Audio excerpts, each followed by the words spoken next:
Bonjour tout le monde. Merci de l'invitation. Ça fait plaisir d'être ici. L'idée de la présentation, elle est très, très simple. On est parti ce matin d'une vision beaucoup plus macro, très intéressante, surtout pour quelqu'un comme moi qui est plus dans le micro, dans les détails. Ça m'a permis d'ouvrir complètement une autre façon de penser. Mais maintenant, je vais revenir un peu plus dans les détails parce que cette application-là a émergé d'un besoin très précis qui est survenu dans le temps. Alors, on parle beaucoup d'intimidation, mais j'ai pensé qu'il serait peut-être intéressant quand même de définir le problème, en fait, de mieux circonscrire le problème. L'intimidation, maintenant, les jeunes dans les cours d'école, on se fait dire, ils disent bah, arrête, arrête, tu es en train de m'intimider. Alors, il faut faire une distinction entre l'intimidation et une chicane entre jeunes. OK? La différence, et lorsqu'on peut commencer à parler d'intimidation, il faut que ces éléments-là soient plus ou moins présents. OK? C'est qu'il y a des paroles ou des actions qui ont le but de blesser, qui sont dites ou qui sont partagées indirectement via d'autres jeunes ou d'autres plateformes, incluant des plateformes numériques. Il faut qu'elle soit répétée dans le temps. Si elle survient une seule fois, c'est une expérience déplaisante en soi, mais on ne peut pas parler d'intimidation. C'est un échange dans lequel il y a un déséquilibre de pouvoir qui s'installe entre la personne qui vit de l'intimidation et les autres jeunes qui adoptent des comportements intimidateurs et dans lesquels et le déséquilibre de pouvoir, il peut prendre plusieurs formes. Parfois, ça va être une question de taille, de poids. Parfois, c'est une question de popularité, le nombre d'amis, un certain isolement, etc.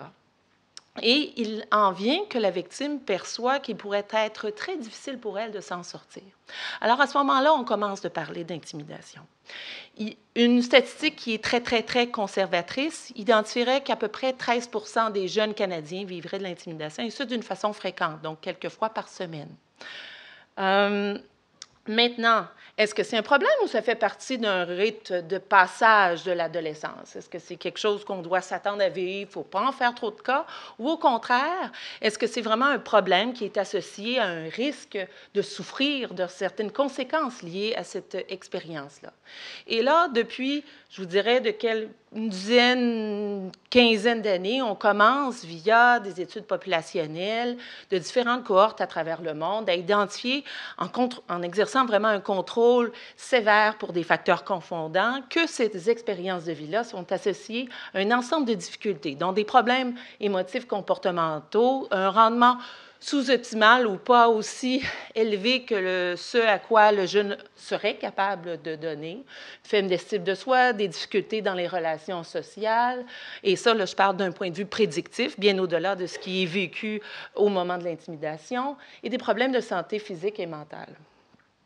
Et ça peut aller même jusqu'à l'augmentation de l'incidence de symptômes psychotiques. Alors, on ne parle pas juste nécessairement d'une petite anxiété, d'une détresse psychologique très, très mineure. Pour parfois, chez certains enfants, peut-être qui ont déjà d'autres vulnérabilités, ces expériences de vie-là peuvent être associées à un risque plus grand, même de symptômes psychotiques. Bien évidemment, ce ne sont pas tous les jeunes qui vivent l'intimidation qui vont, au moment de ces expériences-là, ou plus tard au cours de leur vie, vivre des difficultés de vie. Évidemment, je vous dirais, en psycho, puis dans plein d'autres disciplines, ça devient le saint Graal de trouver quels sont les facteurs qui sont associés à cette résilience-là que certains jeunes manifestent en regard de difficultés de vie, comme l'intimidation. Bien, on trouve par le biais d'une recension scientifique, on trouve que le soutien de la famille et des amis fait toute la différence. Le fait même d'avoir un ami parvient à diminuer le risque d'émergence des symptômes dépressifs dans le temps auprès des gens des jeunes qui vivent de l'intimidation. Un environnement social qui condamne la violence. Donc, tous les programmes d'intervention qui sont instaurés dans les écoles, indirectement, cherchent à venir changer la norme sociale qui est liée à la violence et de faire en sorte, soit par la biais de l'instigation d'un code de vie ou des exercices en classe, de venir apporter, faire émerger un consensus avec non seulement les membres des équipes d'enseignement, mais aussi des jeunes comme tels, qui fait que les jeunes ne trouvent pas ça cool, la violence, et qui inclut évidemment la manifestation des comportements intimidants. Et évidemment, il y a toute une série de caractéristiques individuelles qui sont associées à la résilience dans un contexte d'intimidation, mais plus généralement en contexte d'adversité, qui sont aussi identifiées, telles que l'intelligence, l'humour, l'estime de soi. Et en ce qui nous concerne, dans le développement de l'application Plus fort, ça a été aussi en fonction des caractéristiques individuelles liées à la résilience, que sont les bonnes stratégies d'ajustement, qu'on dit communément le coping mechanism en anglais, et les habiletés de résolution de problèmes. Donc, je n'entrerai pas dans le modèle conceptuel qui a donné émergence à la structure de l'application comme telle, mais elle repose sur des écrits scientifiques. Pourquoi une application mobile? Bien là, peut-être ici, c'est moins important de le dire, mais je pense que je vais juste passer rapidement. On l'a dit ce matin, les enfants du numérique, les digital natives. Donc, un élève sur 4 possède un téléphone intelligent à 4e année, 50 en secondaire 1 et à peu près 85 en secondaire 5. La plupart des maisons ont un accès à une plateforme numérique quelconque où certains jeunes ont accès à ces outils-là via les parents. Donc, les parents en possèdent un et ils l'utilisent de temps à autre. Les jeunes préfèrent naviguer sur Internet via un téléphone intelligent plutôt que sur l'ordinateur portable. Et 1 sur 4, dit-on, dorment avec leur téléphone. Tout d'un coup, qu'il y aurait un texte qui arriverait en plein milieu de la nuit qui serait d'une importance cruciale. Alors, je pense qu'on peut en rire, mais d'une certaine façon, comme chercheur, ou simplement citoyen qui est intéressé à développer des outils utiles, je pense que ça correspond à une belle opportunité pour nous autres de pas seulement commencer à voir ces outils numériques-là comme étant une menace pour le développement social, affectif, collectif de nos jeunes, mais aussi peut-être, et peut-être c'est le cas, il faut en discuter, mais il faut aussi voir ça comme étant une opportunité d'offrir à ces jeunes-là un outil personnalisé qui est visuellement attrayant, différent des services auxquels on leur propose d'une façon quotidienne dans leur vie et qui permettrait peut-être pour certains de ces jeunes-là avoir l'aide dont ils ont besoin. Les objectifs de Plus fort, d'abord, et bien évidemment, c'est de fournir un soutien aux jeunes qui vivent de l'intimidation. Et comment? D'abord, c'est d'informer les jeunes à propos de l'intimidation. Et là, vous direz, les jeunes en entendent parler beaucoup d'intimidation. Oui, vous avez bien raison, mais ce n'est pas tout le temps fait dans les écoles ou ailleurs ou dans les médias d'une façon qui intéresse les jeunes. Et peut-être ce n'est pas fait à un moment où les jeunes sont disposés à vouloir écouter, entendre, s'informer à propos de ce phénomène-là. Soit parce que ça ne les concerne pas à ce moment-là, qu'ils ne vivent pas, mais plus tard, ils en vivent et là, l'intérêt revient. Alors, il faut qu'il y ait une façon de pouvoir informer ou du moins s'assurer que tous les jeunes ont une information de base en regard de l'intimidation. Les aider à comprendre leurs propres expériences d'intimidation et ce, pour être capable de les aider à mieux cibler les endroits qu'ils devraient prioriser afin de diminuer ces expériences-là et les soutenir dans les choix de stratégie à mettre en action et de s'assurer, ou enfin de les inviter à les évaluer pour déterminer lesquels qui seront les plus utiles pour eux. Parce qu'une même stratégie, on peut penser, les jeunes sont comme les adultes, lorsqu'on fait face à un même problème, on pourrait faire un petit recensement ici, peut-être qu'on aurait autant de stratégies que de personnes rassemblées ici. Alors, les jeunes, c'est la même chose. Ce n'est pas une stratégie. Si la stratégie se limite pour tous les jeunes à dire, bien, par exemple, ton professeur, bien, peut-être que ça va convenir à une certaine partie des jeunes, mais pas nécessairement à tous. Et là, ça nous permet de nous dire qu'en fait, dans les recensions de littérature, on peut bâtir une banque de stratégies qui sont identifiées par les jeunes ou par les intervenants via la recension de littérature, lesquelles seraient les plus efficaces.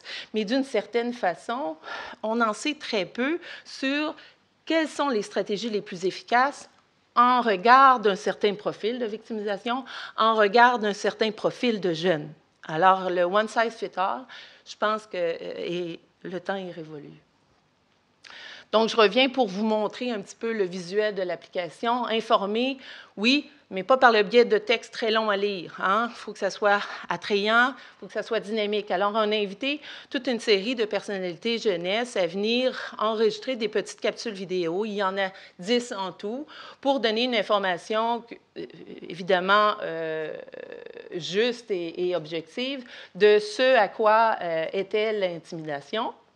On a fait aussi une carte interactive où les jeunes sont invités à chercher les endroits où l'intimidation peut survenir, où c'est survenu dans leur cas, donc ils peuvent l'identifier à l'aide de petites punaises dans ce jeu-là, et où trouver de l'aide. Donc, il y a une école, on peut rentrer dans l'école, identifier des endroits dans l'école où ça peut se produire et où ils peuvent avoir de l'aide.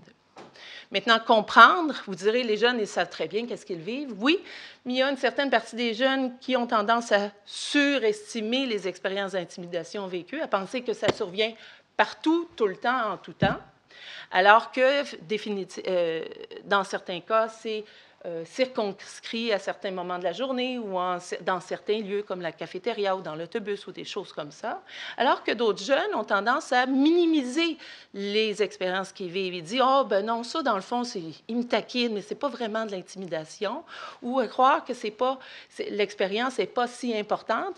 Et vous direz peut-être que c'est un mécanisme de défense, c'est peut-être pratique de ne pas voir que c'est si important que ça.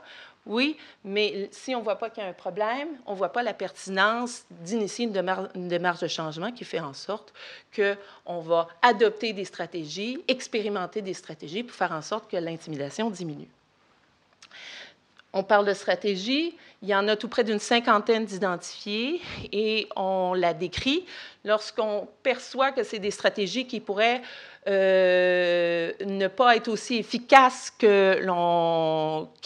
pourraient l'être, mais qu'on sait que les jeunes utilisent, on aussi met certains avertissements et on contextualise la stratégie parce que le but, c'est pas seulement mettre les stratégies que les adultes pensent comme étant efficaces, mais de faire en sorte que les jeunes réalisent, en évaluant les stratégies qui sont non efficaces, réalisent qu'il faut qu'ils abandonnent graduellement ces stratégies-là pour adopter et tenter, essayer celles qui sont peut-être un peu plus efficaces. Et ensuite, l'application comptabilise ces informations-là et fait leur top 10 des stratégies qui sont les plus utiles pour eux. On a fait un examen préliminaire, une étude pilote, une étude qualitative, une étude quantitative. L'étude pilote s'est effectuée au moment où on avait réalisé une première version de l'application, mais où elle était encore en développement. Alors, on voulait voir auprès d'adolescents et de parents et intervenants si l'application leur paraissait potentiellement utile pour des jeunes. On voulait avoir un peu une idée de leur expérience d'utilisation une fois les 4 semaines d'expérimentation terminées. Et on voulait avoir des suggestions, surtout des jeunes, mais peut-être des parents et des adultes aussi, de savoir qu'est-ce qu'ils ont aimé, puis qu'est-ce qu'ils ont moins aimé, puis qu'est-ce qu'ils nous suggèrent d'ajouter, de changer, ou quoi que ce soit. Je vais revenir après ça avec les résultats. L'étude qualitative, on a voulu, puis je pense que ça a été une très belle idée de faire ça, on a invité une douzaine de jeunes qui étaient victimisés et on leur a demandé d'utiliser l'application pendant 4 semaines. Et ensuite, on a fait un entretien semi-dirigé à la suite de ces 4 semaines-là pour leur demander leurs expériences d'utilisation, qu'est-ce qu'ils pensaient donc qui était le plus utile, quels changements ont noté et qui attribuent à l'utilisation le plus fort. Tout ça pour essayer d'avoir une meilleure idée, de commencer à générer des pistes qu'on pourrait suivre dans des investigations ultérieures pour faire en sorte d'identifier les mécanismes qui seraient liés au changement ou les mécanismes actifs de l'intervention qu'on propose. Et bien entendu, moi étant une personne plus de chiffres, j'ai voulu faire quand même un pré-test post-test pour pouvoir contextualiser toutes ces informations-là. Et ensuite, une étude quantitative réalisée dans 2 écoles auprès de 40 élèves qui ont utilisé l'application pendant 4 à 6 semaines, dont, j'ai-tu écrit? Je pense une 23, 24 qui étaient victimes et le reste qui étaient non victimes. Et ensuite, 170 contrôles qui proviennent des mêmes classes, mais qui ont seulement fait le pré-test post-test sans utiliser l'application pour pouvoir voir s'il y avait une diminution significative des expériences d'intimidation suite à 4 à 6 semaines d'utilisation. OK. Donc, ce que les parents en pensent, bien, peut-être vous allez tout avoir les résumés des présentations, mais ce qu'on a su, puis je vais passer rapidement pour les jeunes, je trouve ça plus intéressant, mais les parents trouvaient ça comme un outil intéressant, et notamment pour eux aussi d'en apprendre plus en regard de l'intimidation, mais surtout avoir accès à la banque de stratégie leur apparaissait comme particulièrement intéressante. Même chose, même son cloche auprès des intervenants dans les milieux scolaires. Certains d'entre eux trouvent qu'ils sont très peu outillés, et donc la simple idée d'avoir recours à une application gratuite permettait vraiment de les aider dans leur emploi. Maintenant, qu'est-ce qu'en disent les jeunes? Donc, qui ne sont pas nécessairement victimes dans l'étude pilote. C'est comme un journal intime. Nous, on voulait avoir des évaluations régulières, mais bien évidemment, on avait peur que remplir un questionnaire standardisé à tous les jours, une fois ou 2 jours, une fois par semaine, c'était peut-être un peu gros.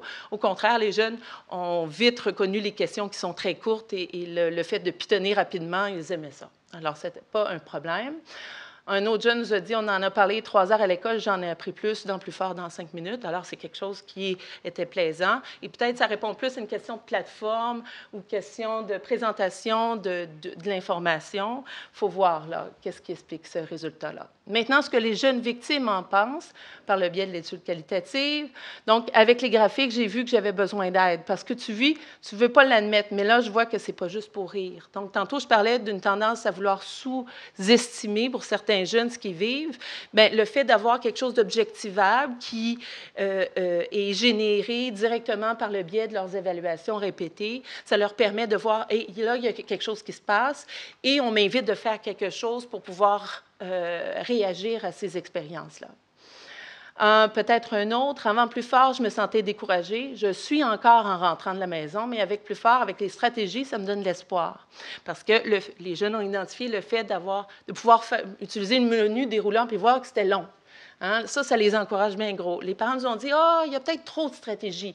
Peut-être les jeunes vont se sentir submergés par tout ce qui est disponible. Au contraire, les jeunes nous ont dit, on veut en voir beaucoup. On veut savoir qu'on a le choix. Avant, j'avais mes stratégies, mais elles n'étaient peut-être pas les meilleures.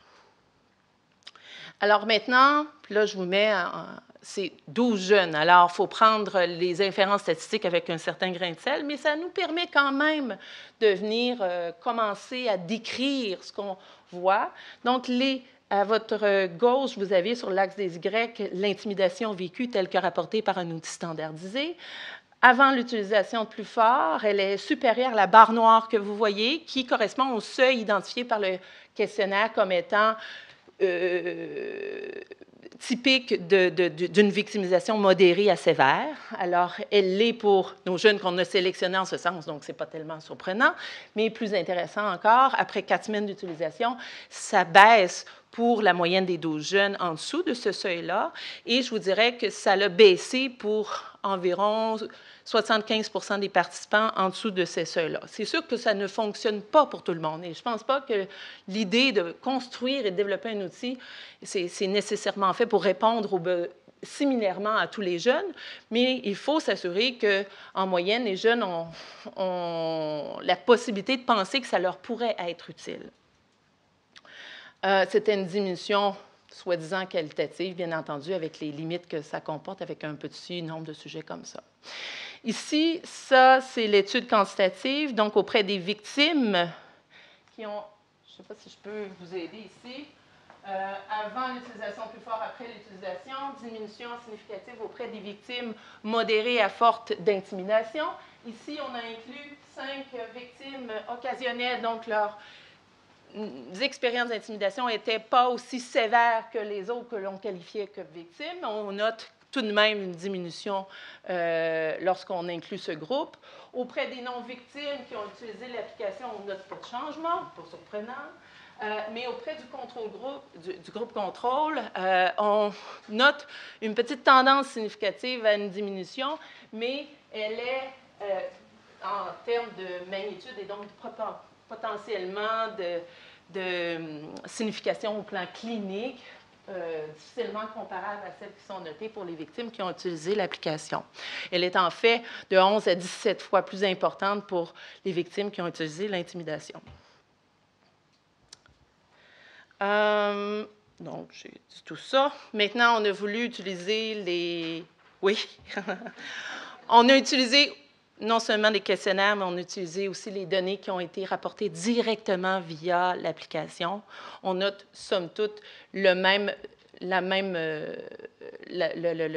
tendance, quoique elle ne semble pas aussi significative. Et ici, il y a quelque chose de super important pour des études beaucoup plus expérimentales, avec randomisation et groupe contrôle, etc., qu'il va falloir se questionner. Est-ce qu'il y a un nombre de semaines minimum que les jeunes doivent utiliser l'application pour observer l'effet escompté?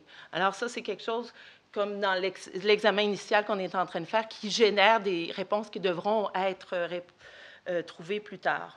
En termes de conclusion, on a développé, donc non seulement l'application peut être téléchargée gratuitement pour tous les jeunes, c'était bien important pour nous, on ne voulait pas que ça soit associé à une carte de crédit des parents. On a développé par contre un guide pour les parents et les intervenants pour en apprendre plus sur l'intimidation en général, mais aussi comment utiliser plus fort dans le cadre de leurs interventions. On est partenaire avec la CSDM, Commission scolaire de Montréal, et on va construire un programme de formation pour les intervenants des écoles pour comment utiliser plus fort dans le contexte de leur intervention. On a un site Internet, banque de données, si vous voulez en savoir plus, et ça, ce sont tous nos partenaires.